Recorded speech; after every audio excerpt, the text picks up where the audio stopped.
de la visita a Chile de Peter Thiel.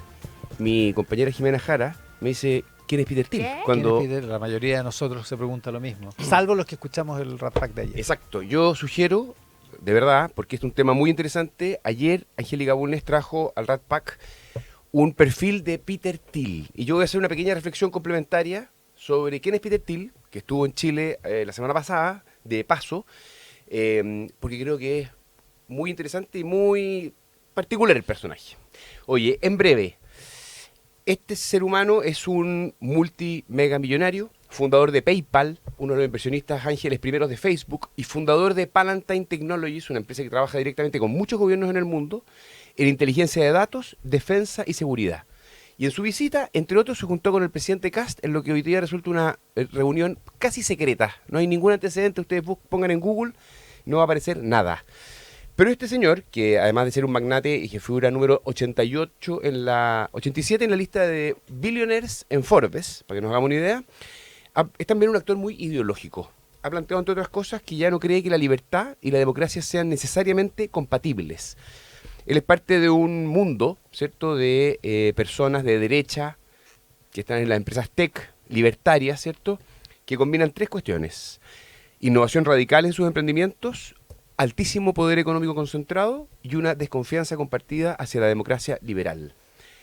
¿Y qué nos ha enseñado la historia? Es una lección fundamental, ¿cierto? Y es que todo poder concentrado es un riesgo para la libertad. Y estas empresas, antes lo hizo el Estado, están manejando datos de manera brutal y masiva, influyen en toda la información que nosotros manejamos y desarrollan tecnologías que tienen un altísimo impacto en la sociedad. Y lo hacen sin una regulación equivalente. El caso más notorio es el de Palantir. Hace algunas semanas la empresa publicó un manifiesto que ha sido muy polémico y muy debatido en el mundo. Entre otras cosas, señala que Occidente enfrenta amenazas graves y que necesita más capacidad estatal, más tecnología y más decisión política. ¿Qué genera ese enfoque? Que la urgencia puede justificar concentrar poder, que la tecnología puede reemplazar en parte a la política y a la democracia, y que el Estado debe apoyarse cada vez más en empresas privadas para funciones claves. El tema es que la democracia liberal no solo se define por ser eficiente, sino también por los límites que le impone al poder. ¿Qué pasa cuando el Estado empieza a depender de sistemas tecnológicos privados, opacos y difíciles de auditar? ¿Quién controla los datos? El problema con personas como Peter Thiel y otros, y los más también, es que hablan de libertad, pero desconfían de la democracia, critican al Estado grande, pero desarrollan herramientas que desafían las libertades individuales, promueven la innovación, pero concentran excesivamente el poder. Y por eso la pregunta de la visita de Peter Thiel a Chile es relevante. ¿De qué conversó con José Antonio Kast? El desafío obviamente no es rechazar la tecnología, la inversión, el emprendimiento, eso es extraordinariamente privado, es importante. El punto es que en nombre de la eficiencia no se puede limitar cuestiones tan importantes como la democracia y las libertades individuales. Y personas como Peter Thiel desafían precisamente esas ideas. ¿El manifiesto ese de Palantir es el sobre la República ese? El manifiesto de Palantir... ¿Sobre la República Tecnológica? Exactamente. Básicamente... dicen que Occidente y particularmente Estados Unidos incluso combinan a Silicon Valley a tener una actitud muy proactiva respecto de ya los intereses no solo de la industria, sino del país y de ciertos valores. Y aquí es cuando una empresa que vende seguridad, inteligencia, datos, que accede, les quiero informar a todos los que nos escuchan, a todo lo que nosotros hacemos, porque todos tenemos conciencia de que cuando hablamos los celulares escuchan y después nos dan publicidad. Eso depende de las Big Tech y de personas que tienen acceso a mucha información. Empiezan a ser ya llamados normativos de cómo debería organizarse la sociedad y el rol que tienen los estados. Y ahí es cuando empieza a abrirse un debate muy complejo respecto de límites de la democracia, de la empresa privada y por supuesto de las libertades individuales. Y esta es la cuestión que está hoy día en debate en el mundo. Jimena Jara. Pucha, yo no puedo estar más de acuerdo con Hernán en esto. O sea, esta es una cuestión que además empieza hace rato. Esta idea...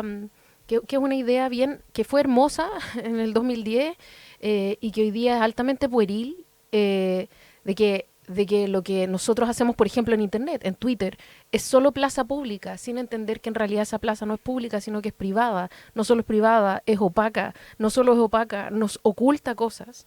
No es una teoría de la conspiración. Y es una cuestión que no empieza, además, a partir de la adhesión de este grupo de las Big Tech solo a unos valores específicos, porque por mucho tiempo Silicon Valley tuvo un cariz más bien progresista, de vanguardia, sino cuando entienden que el régimen que a ellos les sirve es lo que aquí mi amigo Hernán diría una democracia iliberal, es decir, que les permite a ellos también concentrar este poder, estos datos, que no haya regulación, que esa es la promesa que hay desde esos lados, ¿no? Que no haya regulación, que haya concentración de poder, que haya exenciones tributarias. Entonces aquí es cuando la democracia iliberal se alía con estas Big Tech con un propósito.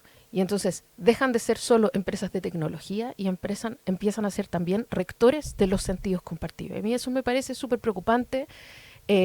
También queda abierta la pregunta de cómo uno resiste, qué se puede hacer si en el fondo uno usa estas plataformas. Hay un montón, o sea, como la inteligencia artificial, también uno las usa, también concentran información, poder, están usando ese poder, o sea, como esa información colectiva de cada uno de nosotros como individuos de manera sumada para aprender a gran velocidad muchas cosas sobre la mente humana. Y nosotros no tenemos ni siquiera acceso a cómo ese algoritmo funciona, ¿cierto? Entonces hay ahí una conversación sobre ética, sobre cuidado de la democracia, que por supuesto excede este programa, pero es una cuestión a la que hay que estar súper atentos. Oye, dos notas muy breves. Hay hoy día un diálogo bastante amplio en el mundo y un concepto que es capitalismo de vigilancia, ¿ah? Que es esta idea de que en el fondo estamos avanzando en una cuestión donde se están concentrando la riqueza en un grupo de empresas. Piensen ustedes que las 4 Big Tech concentran algo así como el 20% del Nasdaq. O sea, y sí, eso es el valor bursátil. ¿Cuánto vale la información que manejan respecto de nosotros? Entonces, ¿cómo la democracia le pone límites y regula esta cuestión antes de que sea demasiado tarde? Por eso es tan complejo lo de Palantir, porque se fusiona con el Estado. Y ahí entramos a una zona gris que era un territorio poquito complejo. nuevo. Hoy dan a la reina.